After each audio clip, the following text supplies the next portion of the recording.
Olá, o TVL Comunidade está começando aqui pela sua TV Legislativo, o canal da comunidade, agradecendo você pela companhia nos canais 14 da NET, 19 da BTV e também sempre pela internet, também no site da Câmara, câmarablue.sc.gov.br. A gente está recebendo aqui nessa semana no Comunidade o deputado federal Rogério Peninha Mendonça, do PMDB aqui de Santa Catarina, nosso convidado, visitando a Câmara e atendendo aqui também o TVL Comunidade. Deputado, muito obrigado pela sua visita, tudo bem com o senhor?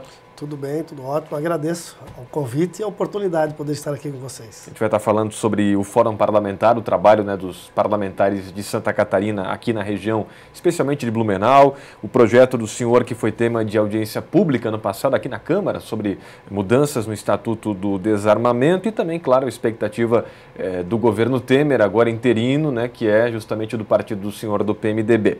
Mas sobre o Fórum Parlamentar, deputado, como é que o senhor tem participado dessas atividades? Quais são os temas que são colocados em debate aí entre os senhores que nos representam lá em Brasília, aqui o nosso estado? Bem, o Fórum Parlamentar, ele tem uma característica diferenciada. Ele inclui os 3 senadores de Santa Catarina e inclui também os 16 deputados federais.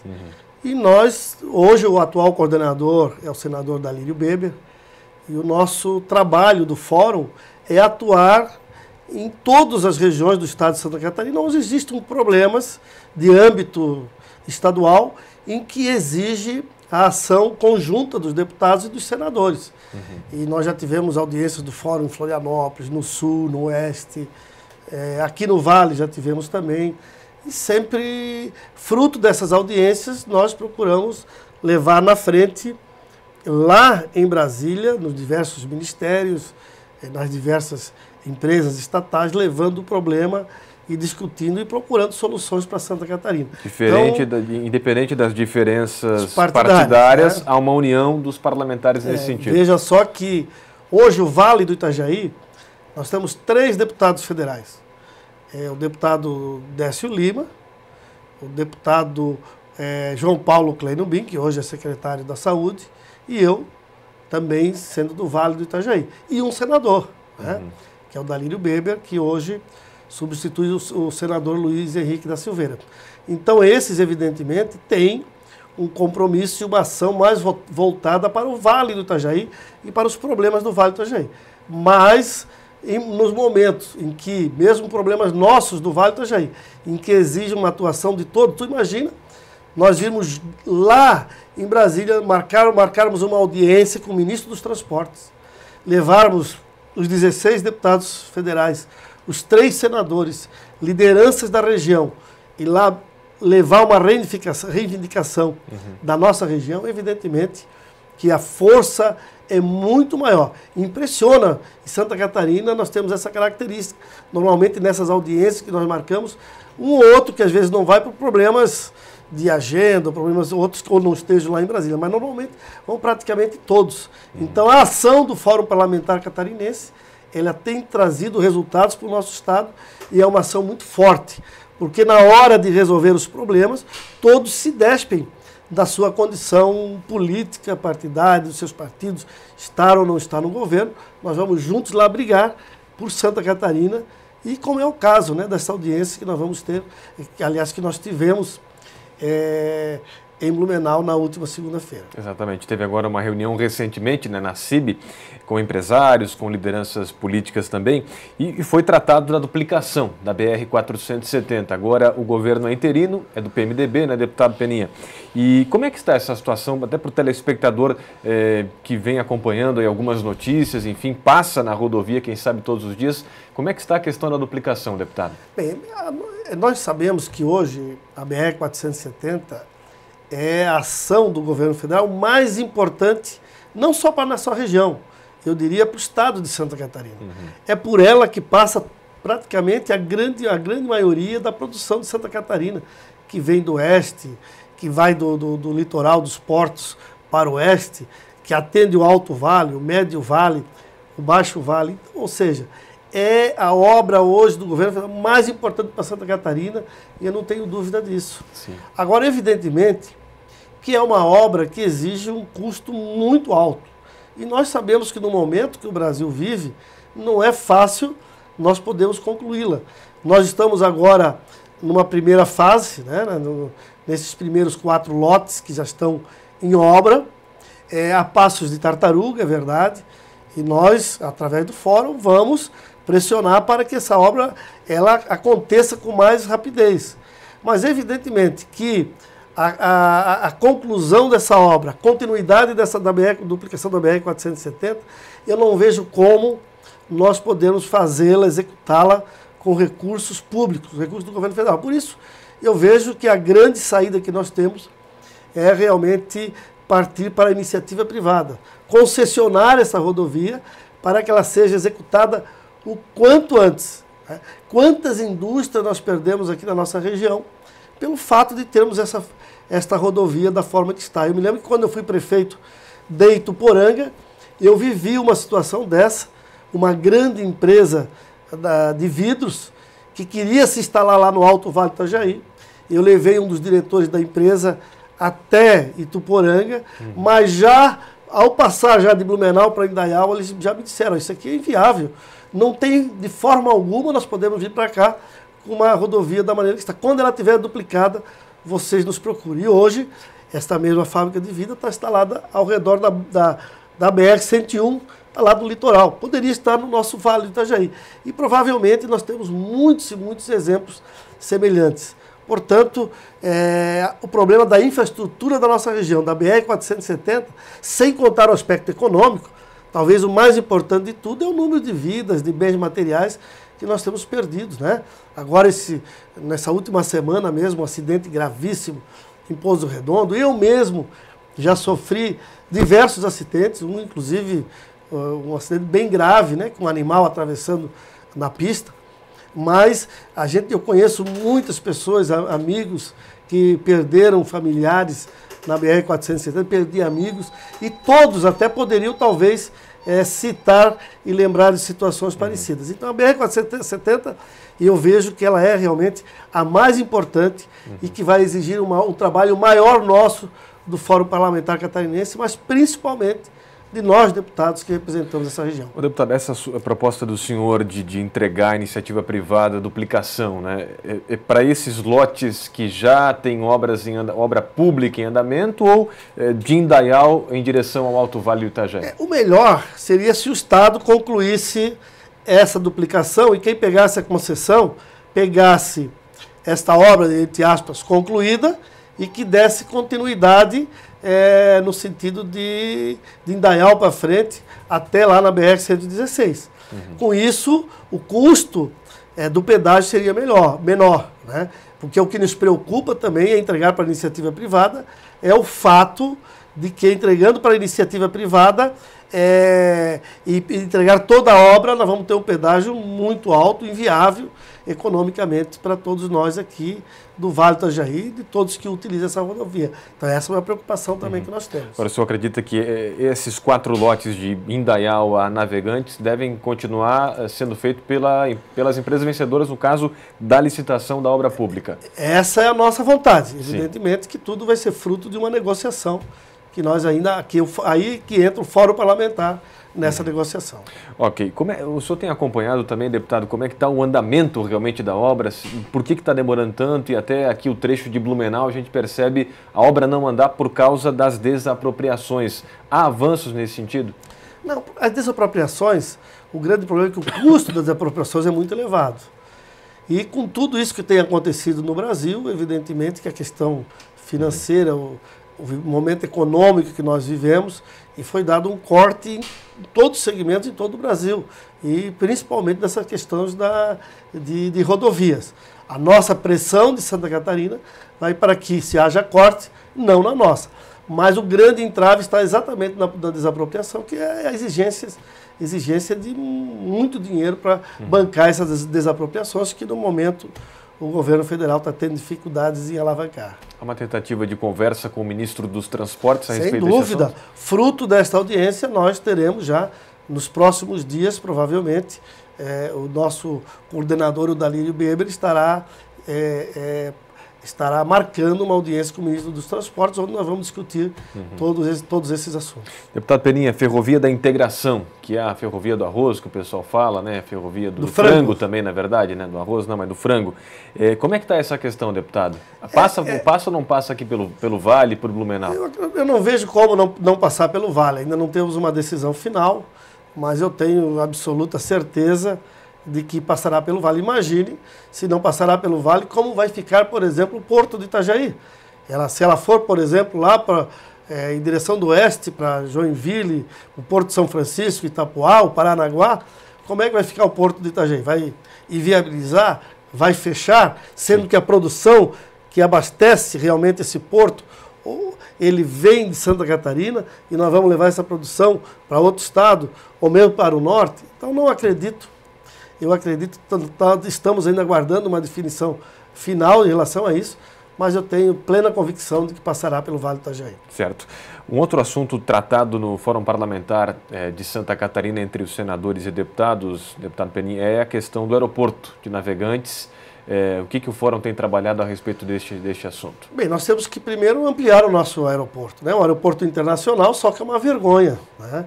Quem vai até utiliza esse aeroporto, e eu utilizo bastante, a gente vê a dificuldade que tem um aeroporto pequeno, sim, que nem poderíamos, de forma alguma, caracterizá-lo como aeroporto internacional. Então, nós queremos um investimento maior, a ampliação do aeroporto, mas, num primeiro momento, nós queremos que os voos existentes, eles não paralisem. Como, por exemplo, até pouco tempo atrás, nós tínhamos um voo de Navegantes direto a Brasília. Hoje não existe mais esse voo.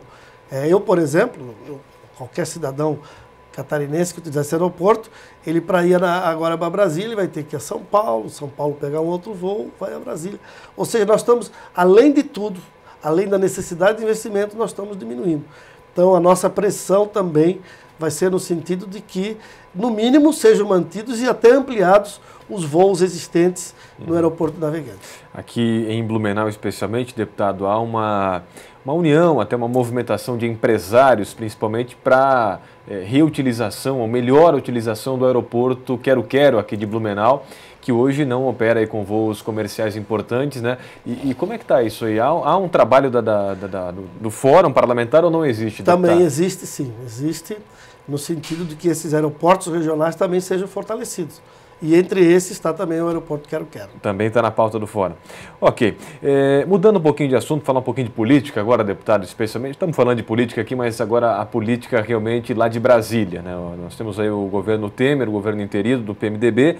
Como é que o senhor tem acompanhado? O senhor já teve conversas aí com o novo presidente interino? O que ele passou também a respeito aqui de Santa Catarina, deputado?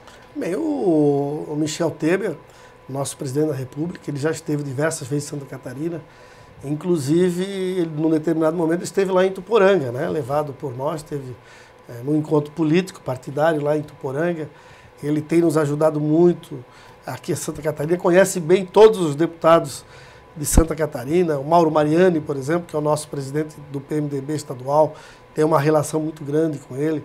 Eu tenho, o deputado Edinho, enfim, todos os deputados têm uma boa relação com ele. E agora o atual governo, que está instalado no Brasil, ele tem uma nova base parlamentar. Antes tinha o PT, o próprio PMDB participava junto, Partido Comunista, e hoje mudou a base do governo. Então hoje nós temos, além do PMDB, que é o partido do presidente, nós temos também o PSDB, temos o PSD, que continua, o PR, e essa base de apoio ao presidente Michel Temer defende, tem procurado ele nesse sentido, defende a continuidade desses investimentos e até a ampliação desses investimentos em Santa Catarina. E nós estamos sendo contemplados, né, dentro da estrutura do governo. Por exemplo, hoje nós estamos brigando para que a Secretaria Nacional da Defesa Civil seja conduzida por um catarinense. Inclusive temos uma indicação. Por que isso? Porque Santa Catarina é muito atingido por problemas climáticos. E tendo um catarinense lá, no momento que acontecer alguma coisa, evidentemente que vai facilitar a ajuda para Santa Catarina. Qual que é o nome da indicação? Írio Grolli, é um ex-juiz de direito de Chapecó. ainda estamos em conversação nesse sentido. Agora, no mais, o próprio presidente Temer está um pouco de mãos atadas, está dependendo muito da conclusão da votação do processo de impeachment, que deve acontecer agora no final de agosto, no Senado. Né? Então, uma vez a presidente Dilma sendo afastada definitivamente, que eu acredito que vai acontecer, evidentemente que aí, a partir daí, que ele vai iniciar realmente o encaminhamento dos grandes projetos de interesse para o Brasil. A reforma trabalhista, que é necessária, a reforma previdenciária, também a questão política, que exige realmente mudanças, a questão tributária, que eu falei, no sentido que hoje há uma concentração de recursos em Brasília e nós defendemos que esses recursos sejam melhor distribuídos também para os estados e municípios. Enfim, muitas mudanças são necessárias e eu confio muito que ele vai fazer um grande governo. Aliás, o que se percebe hoje no Brasil já é um otimismo maior, já se acredita no governo. Veja só que o real já está se valorizando frente ao dólar, a Bolsa de Valores das empresas brasileiras reagindo, grandes investidores nacionais voltando a investir no Brasil, ou seja, o momento já é diferente. Por isso que eu acredito na continuidade do Michel Temer, evidentemente, para completar esses 2 anos e meio de governo que faltam, e o compromisso dele de não concorrer à reeleição. Ou seja, trabalhar nesses 2 anos e meio para melhorar a situação do Brasil, principalmente da sua imagem internacional e também para mudar muitos programas e muitas situações que o Brasil precisa mudar. Como eu citei, a Previdência, a questão trabalhista, a questão tributária e a questão política. Tudo isso passando lá justamente pelo Congresso Nacional. Pelo Congresso Nacional, sem dúvida alguma. O Congresso está disposto a votar tudo isso? Sabe que os interesses são muito grandes. Lá temos partidos ligados aos trabalhadores, temos partidos mais ligados ao capital, partidos de centro, de direita, de esquerda, tem de tudo. Mas eu acredito que o perfil hoje do Congresso Nacional é um perfil mais moderado e acredito que mais facilmente essas reformas possam ser aprovadas. Com o novo presidente, inclusive, na Câmara dos Deputados. Com o novo presidente da Câmara, que é o Rodrigo Maia, né? Que é o nosso colega deputado federal do Rio de Janeiro. Ok. O projeto do senhor, deputado, da questão do desarmamento, né, que o senhor propôs aí algumas alterações no Estatuto, teve audiência pública, inclusive aqui na Câmara de Vereadores de Blumenau, lotou, né, o plenário no final do ano passado. E esse assunto, questão do armamento, é muito polêmico, né, porque a gente vê muitos assaltos acontecendo, mortes, enfim. Nos Estados Unidos há uma liberação, né, maior, enfim, é polêmico realmente o assunto. O que o senhor pretende fazer em relação a esse estatuto? Qual é a mudança exata, deputado, até para explicar para o telespectador? E como é que está esse projeto hoje lá na Câmara? Bem, o projeto hoje, fruto daquelas audiências públicas, tinha sido constituída uma comissão especial. Essa comissão especial formada por deputados federais percorreu todo o Brasil, porque o projeto que foi discutido nessa comissão especial é o projeto 3722 de minha autoria. Então é o projeto de minha autoria que deu origem a toda essa discussão e todas essas audiências públicas. Então, fruto disso, essa comissão especial percorreu todo o Brasil. Eu fui a Pernambuco, Rio de Janeiro, São Paulo, também aqui em Santa Catarina, Blumenau, Chapecó, Porto Alegre, onde nós discutimos esse projeto e apresentamos uma nova proposta. Essa proposta foi aprovada na comissão especial, está dependendo agora de votação no plenário da Câmara e nós esperamos que esse ano ainda ele seja votado. Mas a base desse projeto, principalmente, é acabar com a discricionariedade.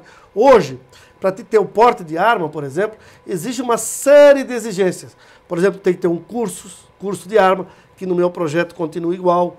Ele exige que o cidadão faça o exame psicotécnico, que continue igual, que ele não tenha nenhuma restrição com a justiça, a ficha corrida dele, que não tenha nenhum problema com a justiça, que ele tenha emprego e residência fixa. Só que, atualmente, na legislação, tu apresenta tudo isso e vai lá pedir para o delegado da Polícia Federal. O delegado olha para ti, acha, não, Rodrigo, tu é mal encarado, eu não vou dar essa possibilidade, não. Ele tem esse poder discricionário. No meu projeto, basicamente, passou pelos requisitos da lei, tu vai poder ter o porte de arma, sobre esses requisitos que eu disse para ti, e não simplesmente, como é nos Estados Unidos, tu compra por internet, ou o que quer que seja. O que nós queremos é que o cidadão de bem, aquele que quiser, aquele que passe por esses requisitos, também tenha a possibilidade de se defender. Porque hoje é só o bandido, só o marginal. E nós tivemos um referendo no Brasil em que aproximadamente 60 milhões de pessoas disseram não ao desarmamento, 64% da população, e infelizmente nada daquilo que foi votado foi respeitado. Esse referendo, só lembrando, aconteceu em que ano mesmo, deputado? Em 2005. 2005. O Estatuto de Desarmamento aprovado em 2003, em 2005 tivemos o referendo. Que foi justamente o contrário do que aconteceu. Exatamente. Agora, então, dá para a gente falar basicamente que esse projeto de lei do senhor, que pode então ser votado até o final do ano, essa é a expectativa na Câmara dos Deputados, ele facilita o acesso das pessoas à questão da arma, do armamento ou não? Ele facilita-se desde que tu passe por todos os requisitos da lei. Tu tem que ter o treinamento, saber manejar uma arma, porque quem não sabe nem engatilhar, nem botar uma munição, não pode ter uma arma. Então ele tem que fazer um curso, esteja preparado, ele tem que fazer exame psicotécnico para provar que não é doido, não é louco, ele tem que ter todas as questões judiciais, que ele não tenha nada de ficha corrida, com problema com a justiça. Além disso, tem que ter emprego fixo. Ele passou por requisito da lei, ele pode ter um porte de arma. Não quer dizer que ele possa andar na rua armado e tal, em determinadas circunstâncias. Local público, por exemplo, ele não vai poder andar armado. Então, em determinadas circunstâncias. Agora, em casa vai poder ter a sua arma. Em casa poderá ter a sua arma. Hoje é praticamente impossível. O bandido não. O bandido tem arma como quiser, arma roubada, contrabandeada. Ele consegue, nós sabemos disso. O que muda basicamente é a questão do delegado da Polícia Federal. A discricionariedade. Dizer, acaba com a discricionariedade. Ele passou por todos os requisitos da lei, ele tem. Ele não vai passar por tudo isso, vai lá, o delegado olha, não tem. Simplesmente esse aspecto que é o principal do projeto que nós apresentamos. E o senhor acredita que mudando isso, muita gente vai ter a possibilidade de ter arma? Muita gente quer ter arma no Brasil? Olha, o objetivo não é armar a população de modo geral, é aquele que quer, aquele que precisa. Um agricultor, por exemplo, que mora lá numa propriedade longínqua, em que se acontecer algum problema não adianta ele ligar para a polícia, uma pessoa dessa precisa da arma. Uma pessoa que corre um risco numa determinada região que ele mora, ao lado de traficantes, que ele sabe que existe a possibilidade de todo dia de ser assaltado, de ser roubado, esse vai precisar ter uma arma. Eu pergunto para aquela pessoa que é contra o armamento do cidadão, contra a possibilidade do cidadão ter uma arma. Se ele coloca uma placa lá na frente da casa dele, nesta casa não tem arma. Ele não coloca. Até porque o ladrão, hoje em dia, ele sabe que praticamente todas as casas não tem mais arma. O cidadão, de modo geral, está desarmado. Fica fácil para ir lá soltar, assaltar, roubar, matar, porque ele sabe que o cidadão não vai se defender. Infelizmente, a polícia, a segurança não é onipresente, ela não consegue dar segurança. Ninguém quer, com essa proposta, substituir a segurança. Eu quero mais policiais nas ruas, mais policiais bem armados, com armas que possa competir com o bandido, que hoje não pode, com veículos, enfim, dar condições de trabalho para essas pessoas que trabalham com segurança, policial militar, policial civil. Isso que nós queremos, um melhor salário para essas pessoas, mas, além disso, nós queremos também que o cidadão, aquele que quiser, aquele que puder, estiver preparado, ele também possa usar uma arma para defender a si, a sua propriedade e a sua família. O que eu questiono também, senhor deputado, é sobre a questão da violência, né? Um projeto como esse de facilitar, na verdade, o acesso das pessoas à arma, ele pode diminuir a violência no país, ou seja, o número de assaltos, enfim, ou aumentar, gerar ainda mais conflito, mais violência? Não, porque não é a arma na mão desse cidadão de bem que vai cometer crime. O cara que vai lá, faz um curso, tem residência fixa, não deve nada para a justiça, faz exame psicotécnico, trabalha lá numa empresa fixa, tem o seu endereço, esse não vai pegar uma arma para assaltar, para roubar, para provocar violência. Até excepcionalmente pode acontecer. E eu cito aqui na América Latina mesmo, 2 países. O Uruguai é o país de toda a América Latina que tem maior número de armas para o cidadão. Lá no Uruguai nós temos o maior número de armas na mão do cidadão. E lá é onde existe a menor criminalidade da América. Temos 7,68 mortos por cada 100 habitantes. No Brasil, nós temos 29 para cada 100 mil habitantes. O Paraguai é a mesma coisa, tinha uma legislação restritiva, a criminalidade é altíssima. Eles abriram a possibilidade do cidadão ter arma, caiu a criminalidade. Então, o que se percebe é exatamente inversamente proporcional. O que se percebe, inclusive, os países do Sul, que tem o maior número de armas para o cidadão, a criminalidade é maior do que lá no Nordeste, no Norte, Rio de Janeiro, por exemplo, onde o número de armas por 100 mil habitantes é muito menor. Só relembrando, deputado, esse projeto já passou na comissão especial, está pronto para ir para a plenária, é isso? Está pronto para a plenária. Depende muito do próprio presidente tomar a decisão. Né? Vai esse Mas ano como ainda? é polêmico, normalmente o presidente fica com medo de colocar um projeto bem polêmico. Não dá para saber o resultado, nós estamos pressionando. Já estivemos conversando com o Rodrigo Maia, atual presidente. Antes da votação, ele assumiu o compromisso de colocar em votação, mas sabemos que ele vai receber pressão contrária também muito grande. Se for colocado em plenário, também é discutível ainda, não se sabe o que vai acontecer, se vai ser aprovado ou não, mas nós queremos que a democracia prevaleça. Se coloca em plenário e vamos ver se os deputados são contra ou são a favor. E vai para o Senado depois, e o presidente Michel Temer já disse ao senhor que não veta? Olha, nós conversamos com o Michel Temer, ele disse que caso for aprovado, tanto da Câmara como do Senado, esse projeto não será vetado. Ok. Deputado, muito obrigado por ter vindo aqui na TVL, no TVL Comunidade. Agradecemos a sua visita. Obrigado, Rodrigo, e obrigado a todos que estão nos assistindo e estão sempre à disposição. Rogério Peninha Mendonça, deputado federal do PMDB de Santa Catarina, nosso convidado hoje aqui no TVL Comunidade, falando sobre assuntos de interesse da nossa comunidade. Obrigado você pela audiência na TVL. Continue com a gente aqui na nossa programação e aquele abraço. Até a próxima. Tchau, tchau.